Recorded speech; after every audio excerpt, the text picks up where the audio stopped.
prevalência muito grande, e nós vamos dar uma ênfase hoje para o diagnóstico. Muitos de vocês vão fazer cirurgia, mas outros vão fazer outras especialidades.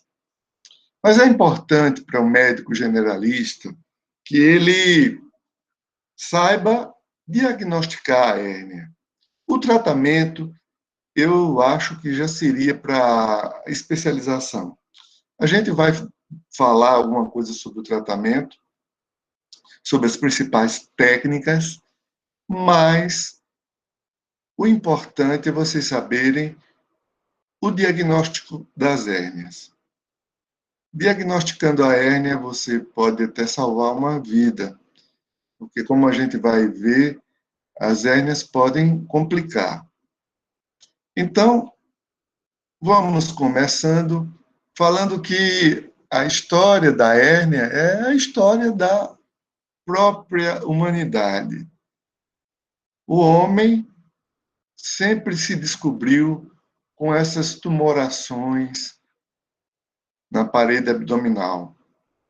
E o tratamento das hérnias, ele só foi se desenvolver de uma forma mais moderna, de uma forma mais convincente, em 1887, com um cirurgião italiano chamado Eduardo Bassini, que criou um método que até pouco tempo atrás era utilizado, eu mesmo utilizei muitíssimo, para o tratamento das hérnias. Depois surgiram as telas e houve uma revolução no tratamento das hérnias, como a gente vai ver.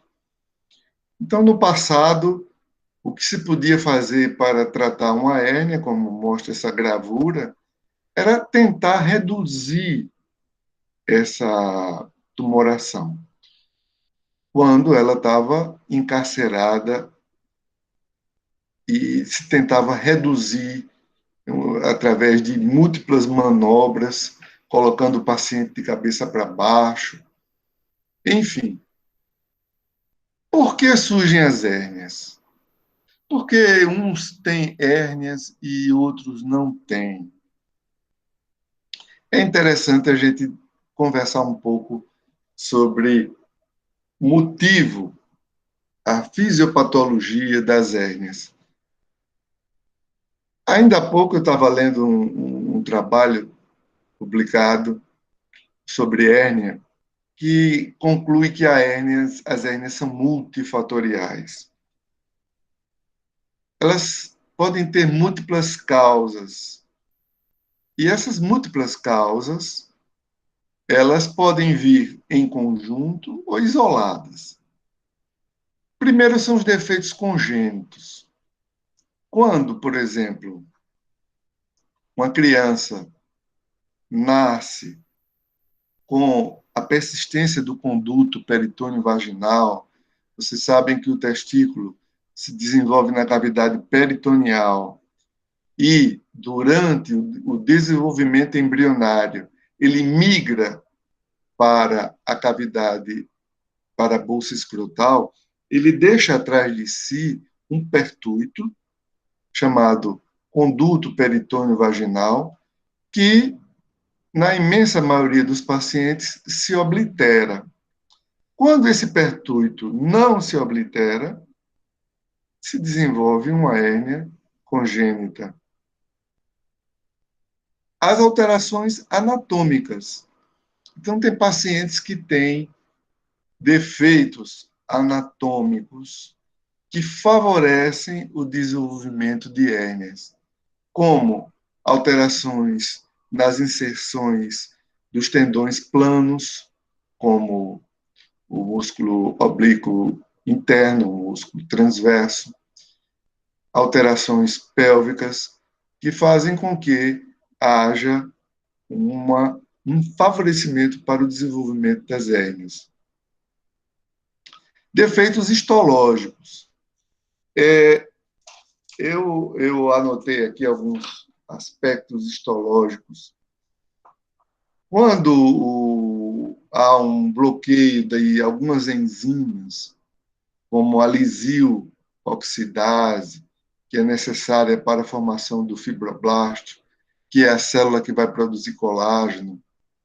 O fumo, ele também provoca alterações histológicas, porque ele inibe e diminui a produção da alfa-antitripsina, alterações bioquímicas, enzimáticas, alterações da enzima procto ou proclocolágeno peptidase, pacientes que nascem com a síndrome de Marfan.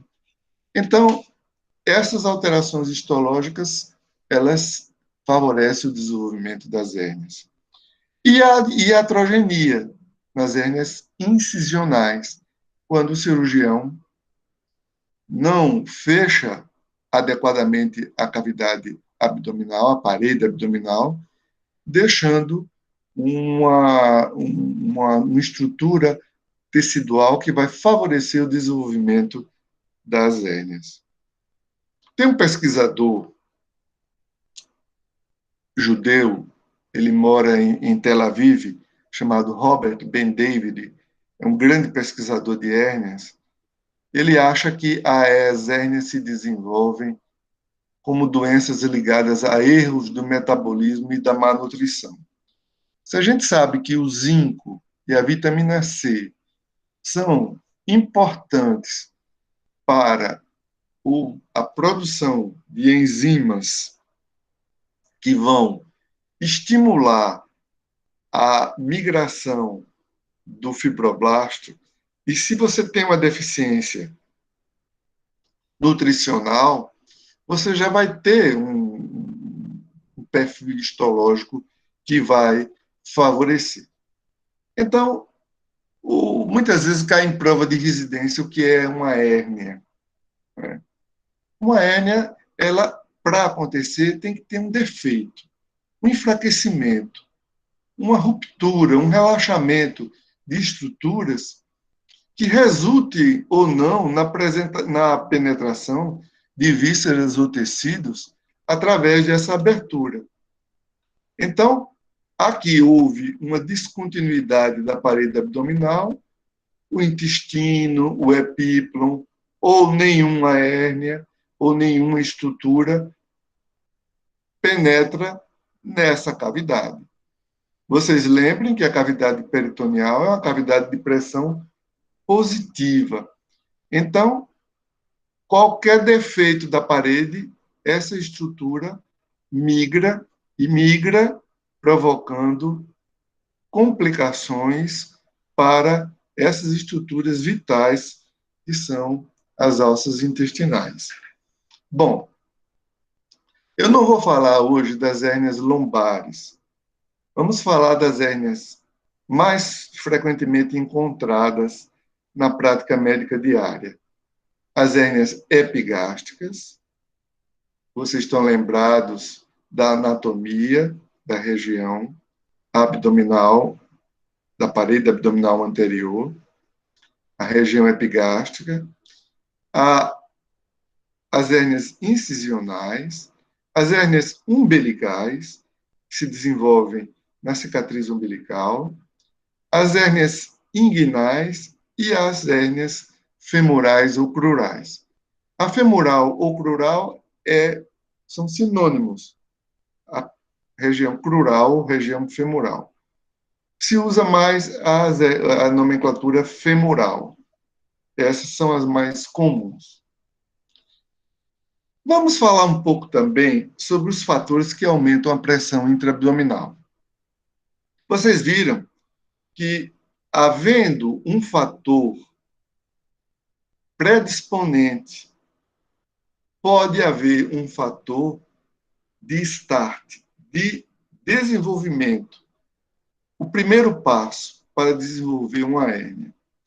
Então, quando nós temos um aumento muito grande da pressão intraabdominal associado a um fator predisponente, como um fator histológico, um fator anatômico, um fator iatrogênico, um fator histológico, e você tem um fator de start, de aumento de pressão, como a obesidade, a ascite, o prostatismo, o paciente faz força para urinar, o doente que tem DPOC é aquele que tosse, geralmente são fumantes, e vocês viram que o fumo ele propicia uma alteração histológica, inibindo uma enzima que vai estimular a migração dos fibroblastos.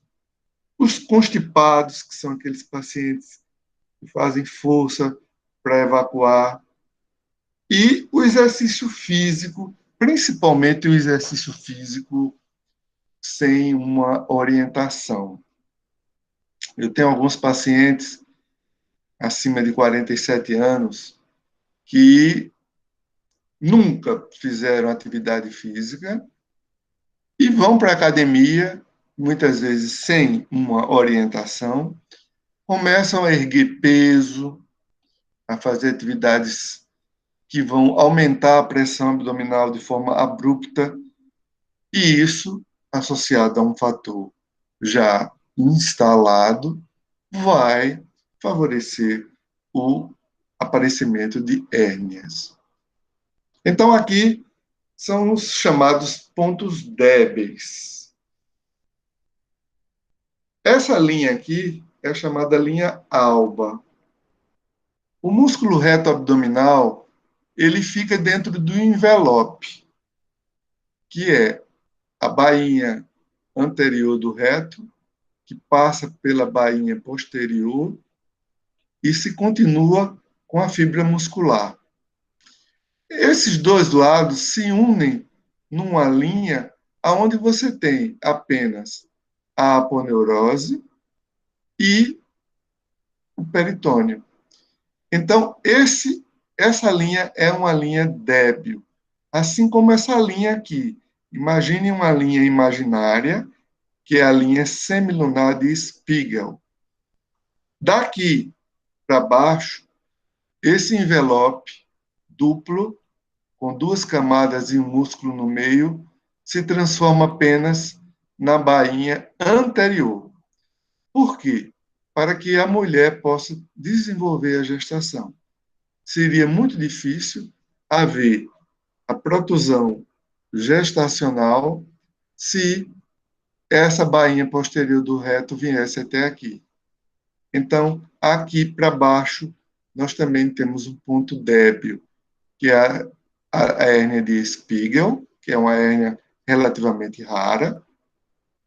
As hérnias inguinais, que tem outra fisiopatologia. As femorais, só lembrando que a região femoral é essa região. Se você palpar o tubérculo púbico e a espinha ilíaca anterosuperior, fizer uma linha imaginária, aqui embaixo, nós temos o ligamento inguinal, ou ligamento ilio-pubiano, ou também chamado ligamento de Poupart. Daqui para baixo, na região da coxa, nós temos as hérnias femorais. Essas hérnias femorais acontecem pela migração do conteúdo intraabdominal para a raiz da coxa, através do canal femoral, onde passa os vasos femorais. Então, ela é mais comum na mulher. Por quê? Porque a mulher tem a bacia mais larga, justamente para ver o desenvolvimento uterino da formação gestacional.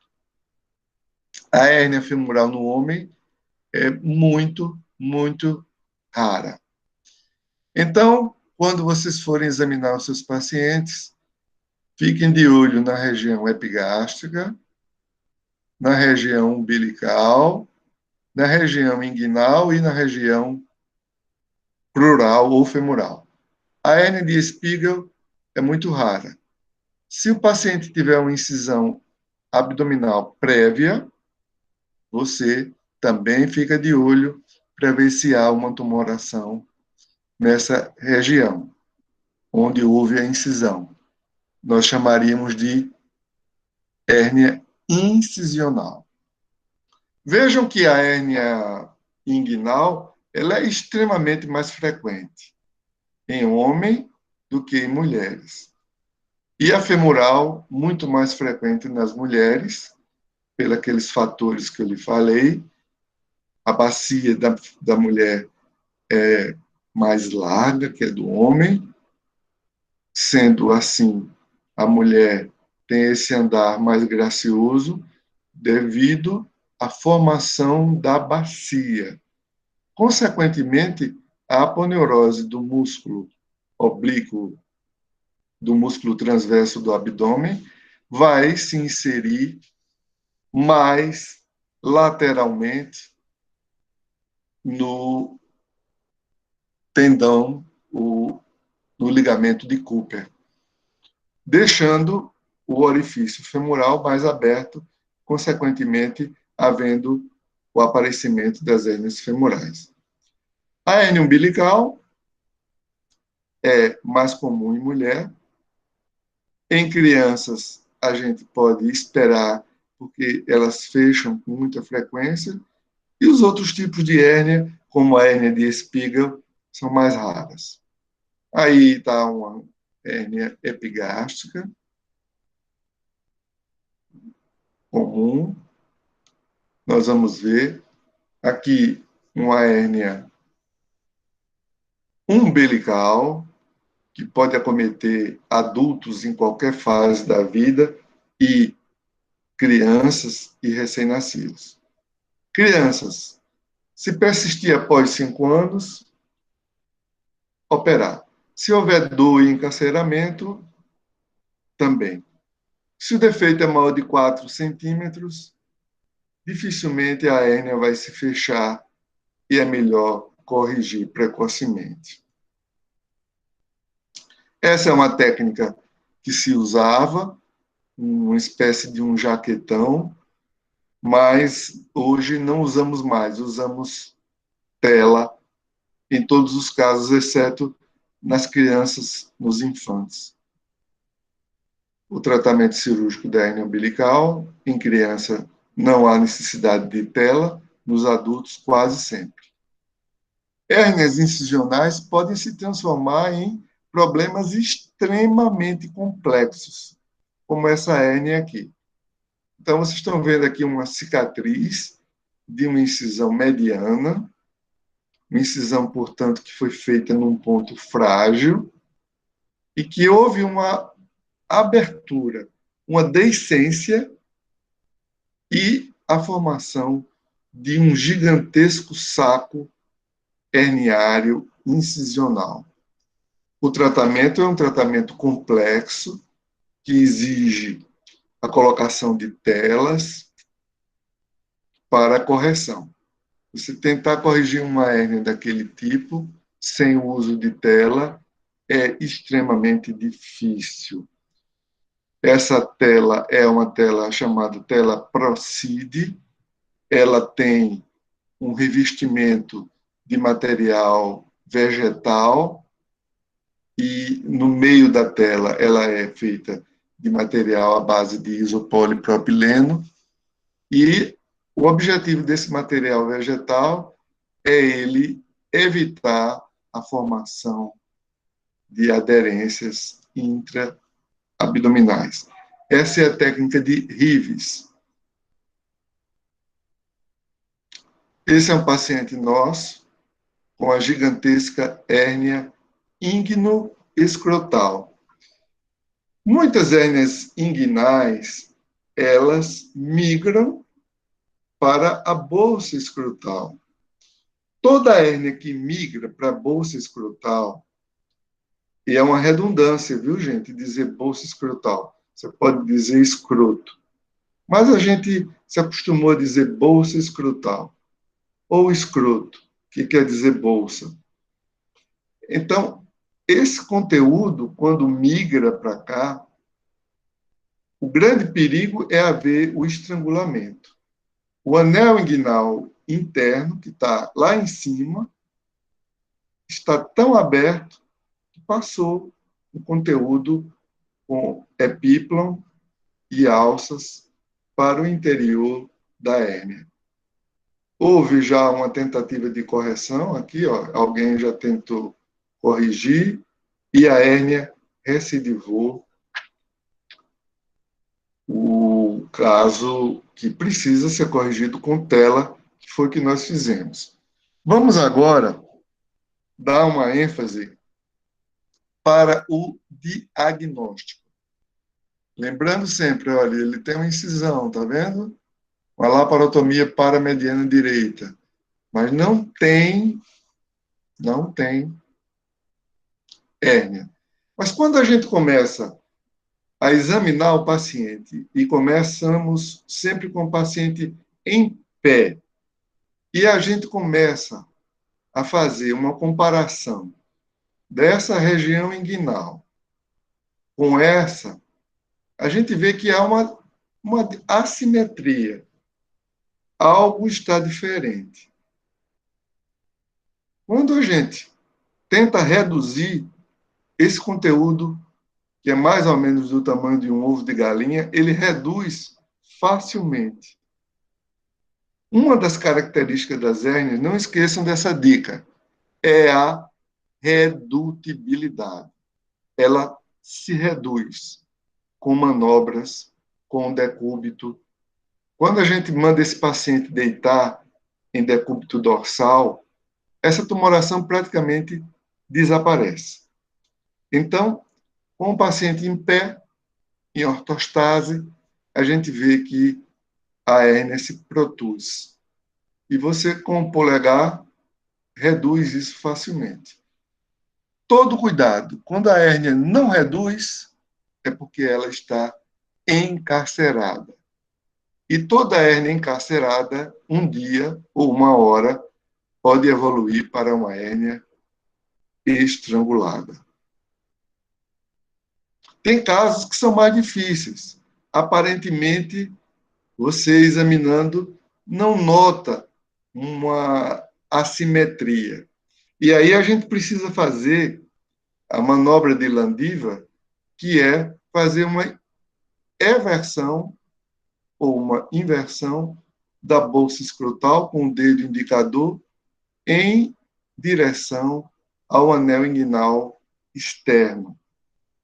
E depois mandar o paciente fazer uma manobra de Valsalva, aumentando a pressão intraabdominal. Dessa forma, você vai identificar a hérnia com mais facilidade. Nesse caso, a gente já nota uma assimetria aqui e pedindo ao paciente para fazer uma redução, esse conteúdo se reduz facilmente, mostrando que é uma hérnia. A hérnia tem essa característica, essa assinatura, que é a redutibilidade. Quando ela se torna irredutível, é porque ela está complicando. Mas toda hérnia redutível é hérnia, até prova em contrário. Um lipoma não se reduz. E outros diagnósticos diferenciais que nós vamos ver a seguir. Vejam a característica, como é importante examinar o paciente. É uma mulher, obviamente, e que tem a região crural, né, ou femoral, uma tumoração. E essa tumoração causa dor, tem calor, rubor, veja como está vermelho, que significa que é uma hérnia femoral, encarcerada e possivelmente estrangulada, porque já há sinais de infecção. Então, a hérnia, quando ela mostra sinais inflamatórios já na pele, é um sinal de gravidade e o paciente deve ser operado o mais precocemente possível para evitar necrose intestinal. Aqui é a manobra de Landiva. Você faz a inversão da bolsa escrotal. É uma manobra que tem que ser feita com delicadeza, mas ela é indolor, buscando a região aonde você vai sentir o anel inguinal externo. Então, no exame físico, paciente em pé, abaulamento, aumenta com manobra de Valsalva. É uma hérnia até prova em contrário. Na mulher, pensar em hérnia crural. No homem, pensar em hérnia inguinal, porque a hérnia crural no homem, como eu tinha dito, ela é rara.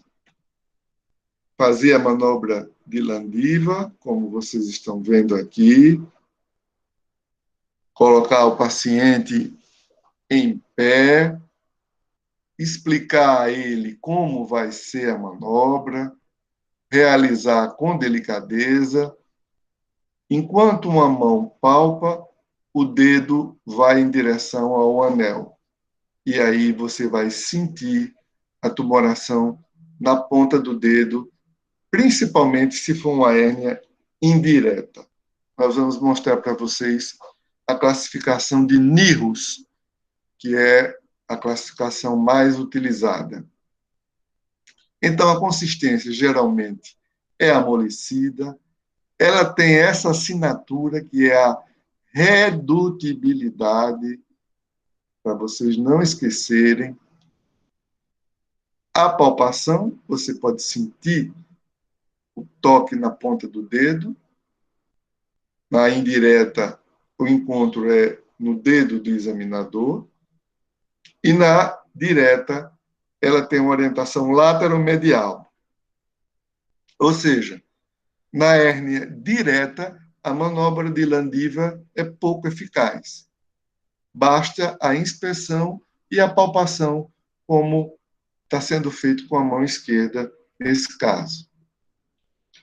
Sempre a gente deve pensar em medicina, não é uma ciência exata, vocês sabem disso. A gente já falou sobre isso em outras ocasiões. Mas nunca é demais a gente lembrar isso. Nem sempre uma tumoração na região inguinal pode ser uma hérnia. Devemos pensar em hérnia, mas nem sempre é uma hérnia. Pode ser outras coisas. Pode ser uma epididimite, que é uma inflamação do epidídimo. Essa inflamação do epidídimo, ela pode ser decorrente de uma DST, uma doença sexualmente transmissível, e que leva a uma inflamação do epidídimo que pode provocar dor, calor e, eventualmente, se transmitir e se confundir com uma hérnia. Então, perguntar ao paciente se houve a saída de alguma secreção purulenta pela uretra e não esquecer das DSTs, que estão aí para provocar complicações. A torção testicular, que é um quadro agudo, que também precisa ser operado. Se não houver um tratamento rápido, o paciente pode ter uma isquemia testicular e ter problemas de fertilidade. Pode ser uma tendinite do adutor, o músculo adutor, ele se insere na bacia através de um tendão e é muito comum a tendinite do adutor. Eu, outro dia, examinei um paciente que estava fazendo pilates e fez uma tendinite do adutor e ele estava achando que era uma hérnia porque era uma dor terrível. Um quadro mais grave é a osteite do pubis, que aí há uma inflamação e pode haver também uma infecção. Uma bursite iliopectínea, nesses casos de tendinite, osteite e bursite, a ressonância nuclear magnética ajuda muitíssimo. Pode haver uma dor lombar com irradiação para a virilha, como no caso de litíase renal. Pode haver endometriose na região e uma adenopatia. Também podem ser gânglios linfáticos, muito rarissimamente aneurismas, cistos, abscessos, lipomas, neoplasia metastática. A hidrocele é muito comum, a varicocele também, que é a dilatação das veias do plexo pampiniforme. Anomalias genitais, como o testículo ectópico, aquele testículo que não migrou para a bolsa escrotal. Olha, se vocês me perguntarem, professor, qual é o exame que eu peço para confirmar que eu tenho hérnia? Para eu confirmar que o meu paciente tem hérnia. Com licença.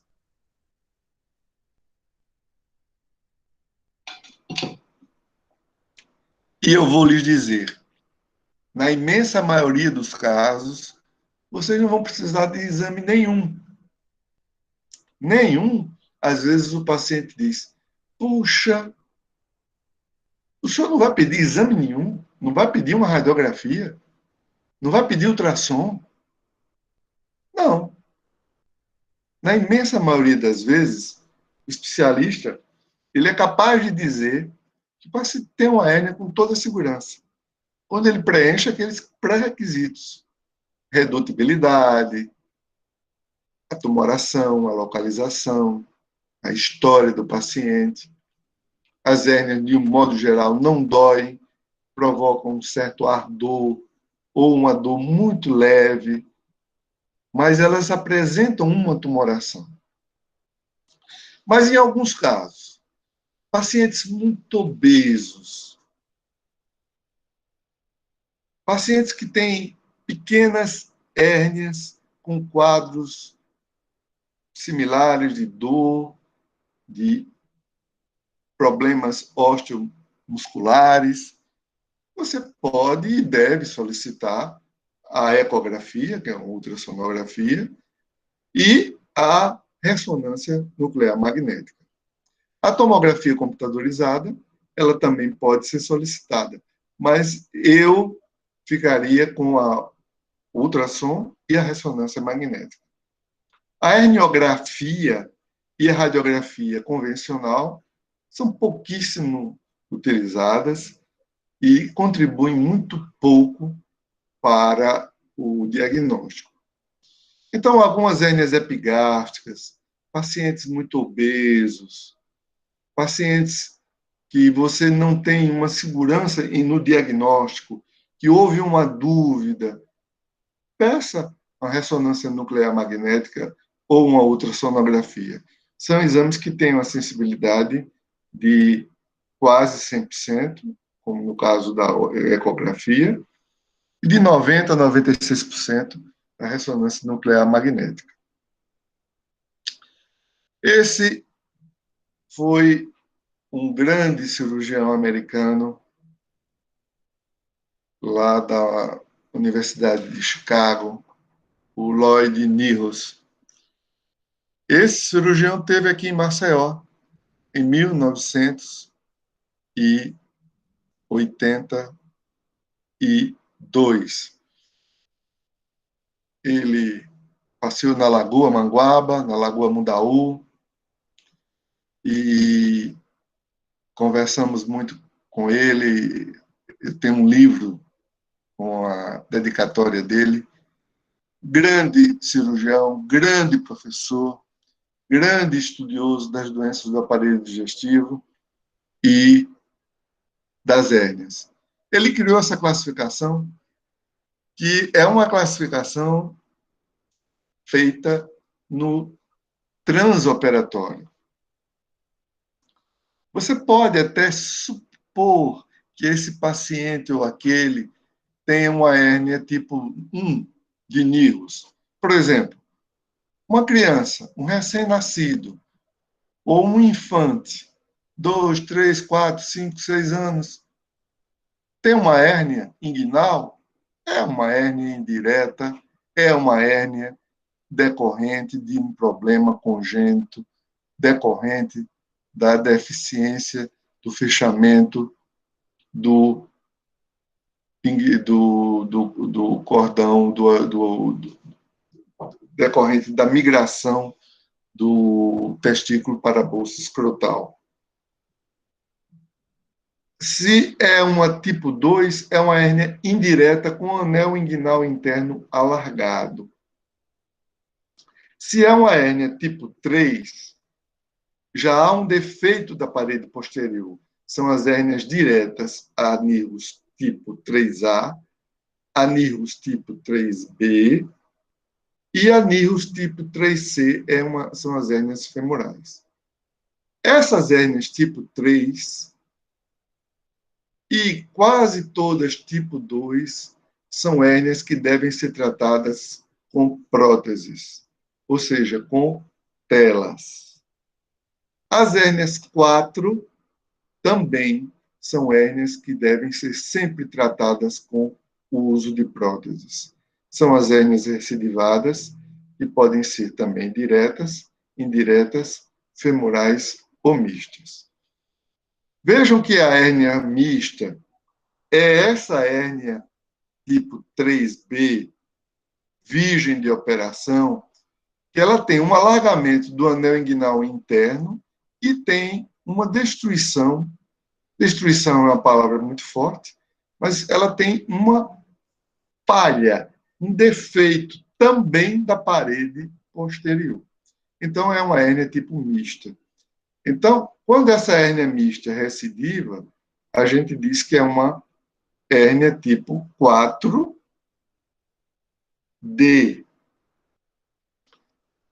Essa classificação é uma classificação transoperatória, porque você só pode dizer com certeza isso se for um diagnóstico transoperatório.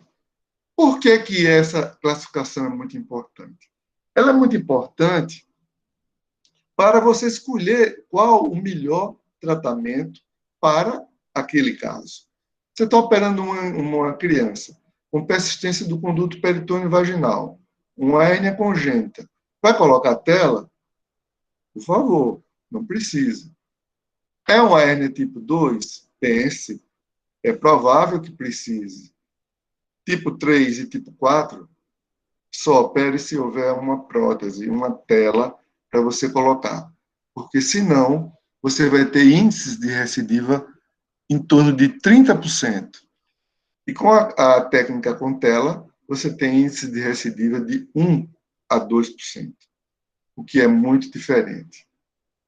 Olha, gente, isso aqui é uma hérnia, uma alça intestinal, que você reduz. Muitas vezes é o próprio paciente que se acostuma a reduzir. Um dia, ele diz, doutor, a hérnia desceu e não consigo mais voltar. Por um edema nessa região, no mesentério dessa alça, você não consegue reduzir esse conteúdo para a cavidade abdominal. Então, aí, nesse caso, você tem uma hérnia encarcerada. Se houver um comprometimento da vasculação, dos vasos que nutrem essa alça intestinal, aí nós teremos uma hérnia encarcerada. O tratamento vai ser completamente diferente. Vai ter que ser feita uma enterectomia, esse segmento de intestino vai ter que ser retirado, porque ele está necrosado, e você vai ter que fazer uma enteroanastomose. Então, operar a hérnia nesse ponto, não deixar que ela fique encarcerada, porque ela pode evoluir para uma hérnia estrangulada, que é uma hérnia muito mais grave. Então, vocês imaginem um paciente lá no interior, bem longe, na Amazônia, ou em qualquer outro lugar do Brasil, inclusive em Alagoas, com a hérnia encarcerada, até ele chegar ao médico, até ele chegar a um cirurgião, você pode ter uma hérnia estrangulada, que é uma complicação muito mais grave. Operar os pacientes antes que hajam as complicações. Agora, um leve passeio sobre as técnicas. Essa aqui é uma técnica que foi descrita por um cirurgião chamado McVeigh, cirurgião americano, que vocês estão vendo o defeito herniário e a correção, unindo a aponeurose do oblíquo interno com o ligamento de Cooper, que fica aqui embaixo. Então, medialmente, nós temos o canal femoral. Então, essa é uma técnica usada para as hérnias femorais ou crurais. Quando nós não conseguimos levar essa aponeurose lá embaixo, no ligamento de Cooper, nós colocamos uma tela aqui, fazendo esse papel de uma fáscia. Aqui embaixo, nós já temos o peritônio, a gordura pré-peritoneal. Nossa homenagem a esse cirurgião italiano, Eduardo Bassini, que criou uma técnica muito lógica, que deu muitos bons resultados, que é essa aplicatura do tendão conjunto. O tendão conjunto é um tendão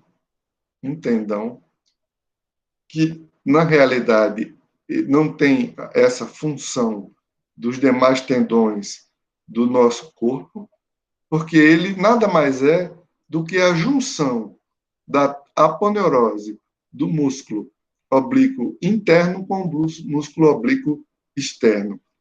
Então, é uma linha tênue que une os dois tendões, as duas aponeuroses, e é um ponto de maior resistência. Então, quando você une o oblíquo interno, né, passando pelo transverso e ligando ao ligamento inguinal, então você tem um triplo reforço. Você pega o ligamento ilio-inguinal, ou ligamento inguinal, ou ligamento de Poupart, ou ligamento ilio-pubiano, e une ao tendão conjunto, incluindo na sutura a aponeurose do músculo transverso, que é uma aponeurose muito débil, muito frágil, que não tem capacidade de sustentação, mas que deve ser incluída, tendo-se o cuidado de não lesar os elementos do cordão espermático, do cordão inguinal, é uma estrutura nobilíssima, e tentando não lesar os vasos epigástricos profundos. Aqui um detalhe da técnica de Bassini. Essa é uma clínica no Canadá que se dedica só e somente só ao tratamento de hérnias. Lá eles fazem uma multiplicatura com suturas em 3, 4 níveis. É uma sutura com tensão, é uma técnica que está em desuso e, curiosamente, só deu bons resultados no Canadá, de formas que ela não é adotada em quase nenhum lugar do mundo. Estou mostrando a vocês só como uma ilustração. E agora,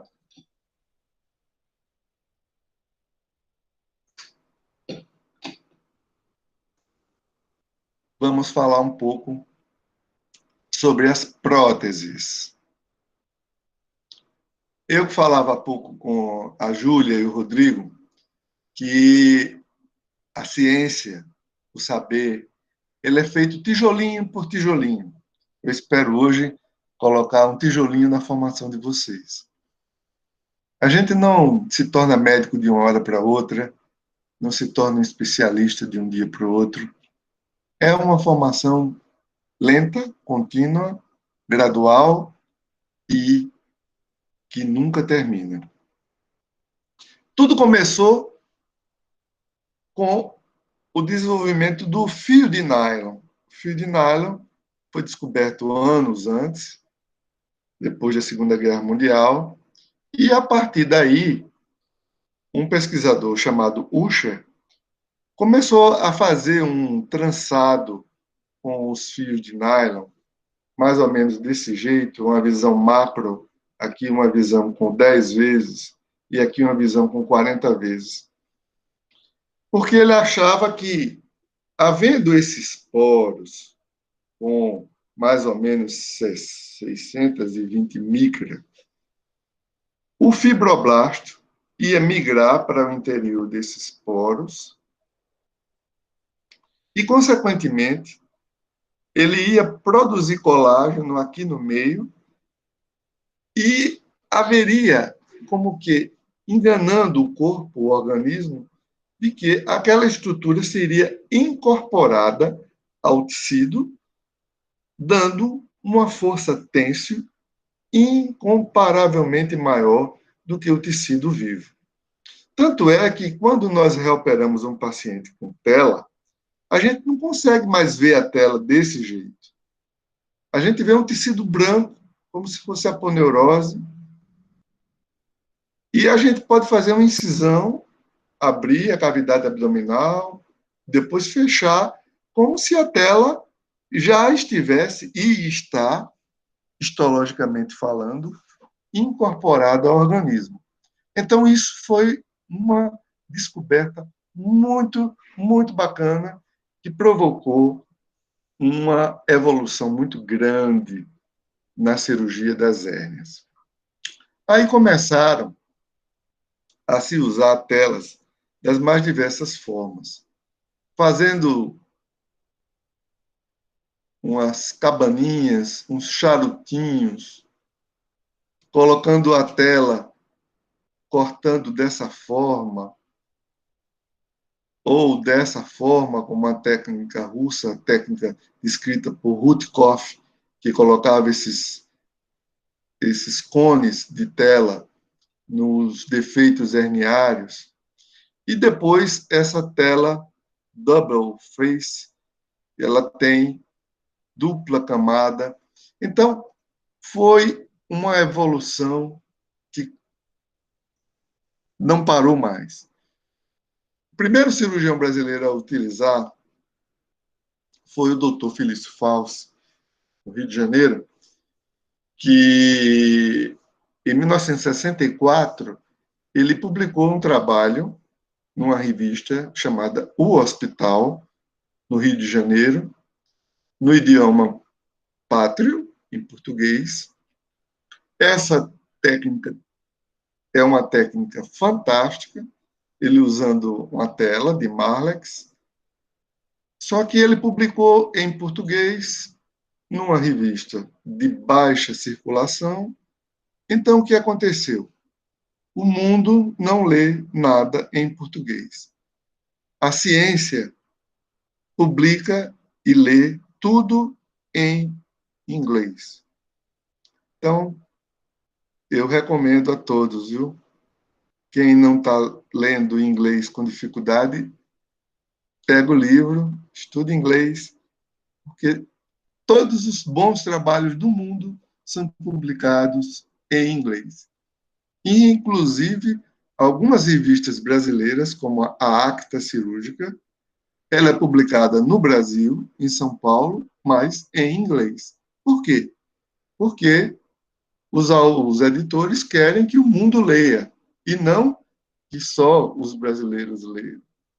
Então, ninguém soube que ele tinha publicado essa técnica, e essa técnica ficou desconhecida até que, em 1986, um cirurgião americano chamado Irving Lichtenstein descreveu uma técnica chamada tension free, ou seja, sem tensão. Essa técnica, o coautor é o Parviz Hamid, que é coautor do nosso livro, que a gente vai fazer o sorteio depois, ele foi um sucesso tão grande, porque ele publicou 12 mil casos numa revista de grande circulação americana, com menos de 2% de recidiva. Então ninguém acreditou, né? Como é que pode? O negócio é muito bom. Se a técnica de Bassini estava dando 30% de recidiva, a técnica de Lichtenstein está dando 2% ou menos, então o mundo todo começou a fazer. E os resultados foram idênticos em grandes séries na Europa, na Ásia e também no Brasil. Então, essa técnica ficou consagrada como a técnica que melhor resolução tem, que é a técnica que ficou com o nome do autor, técnica de Lichtenstein.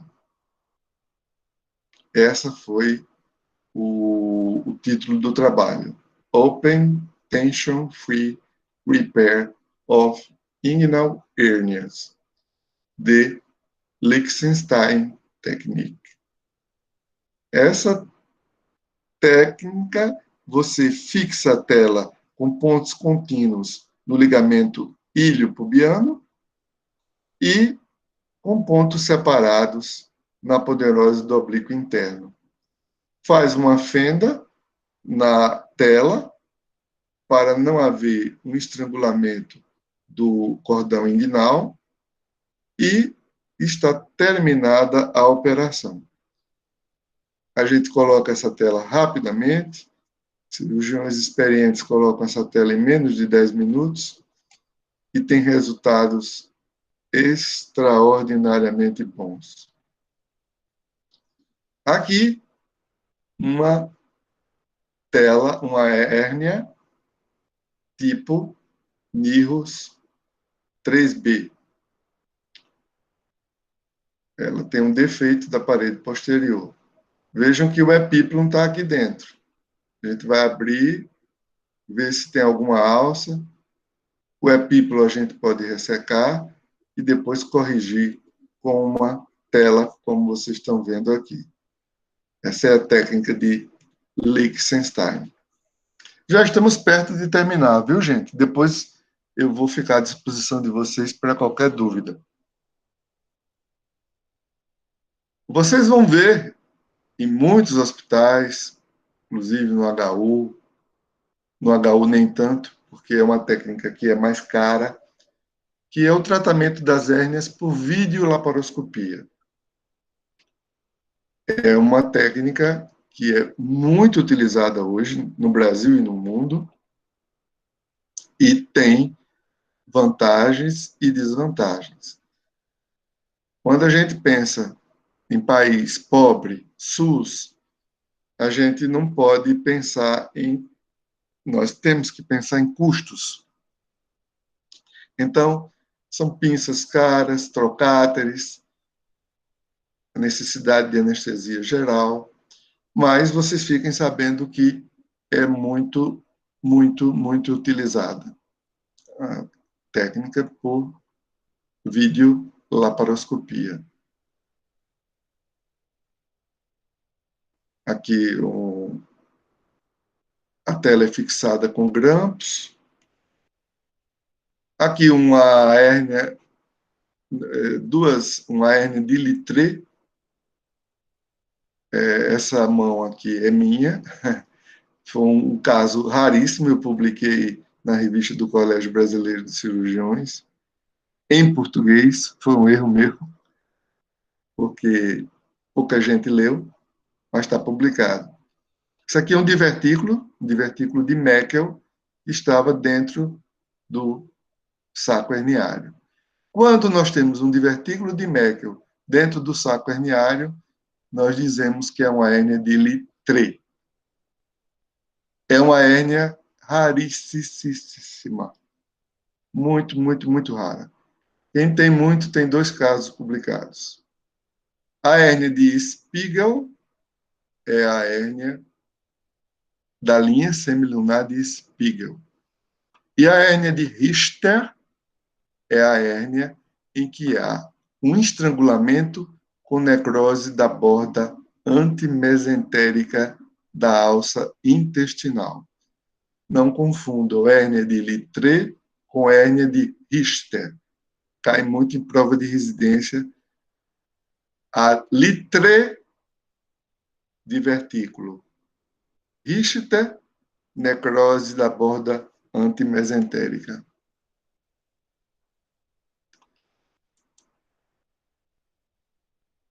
Deixa eu finalizar aqui.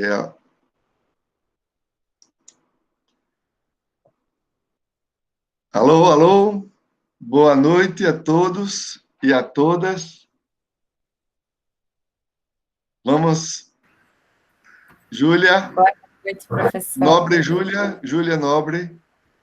Estamos à inteira disposição. Professor, obrigada. Eu queria tirar uma dúvida, na verdade, para começar. Sim. Como que escreve esse nome da última hérnia que o senhor falou? Richter, eu acho. R-I-C-H-T-E-R. Richter. Tá certo, obrigada. Alguém mais tem alguma dúvida? Eu quis dar uma ênfase maior,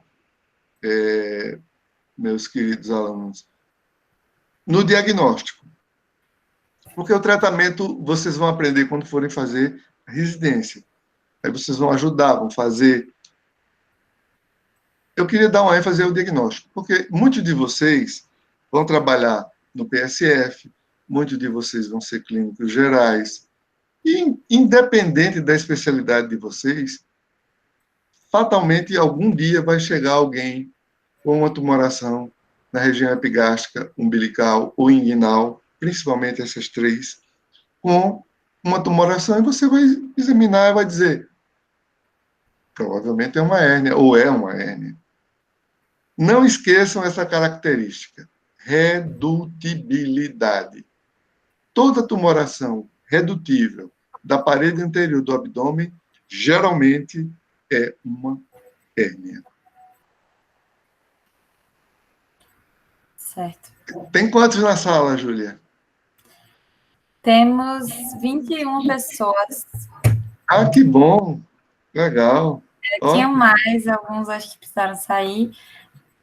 Professor, o senhor poderia parar a apresentação, que a gente vai fazer o sorteio e acho que seria interessante a gente espelhar aqui. Eu vou pausar a gravação, se ninguém tiver mais nenhuma dúvida. Alguém quer perguntar alguma coisa? Não? Tá bom, muito obrigada, professor, primeiro pela aula, foi excelente, como sempre. E eu vou interromper agora a gravação. Boa noite a todos.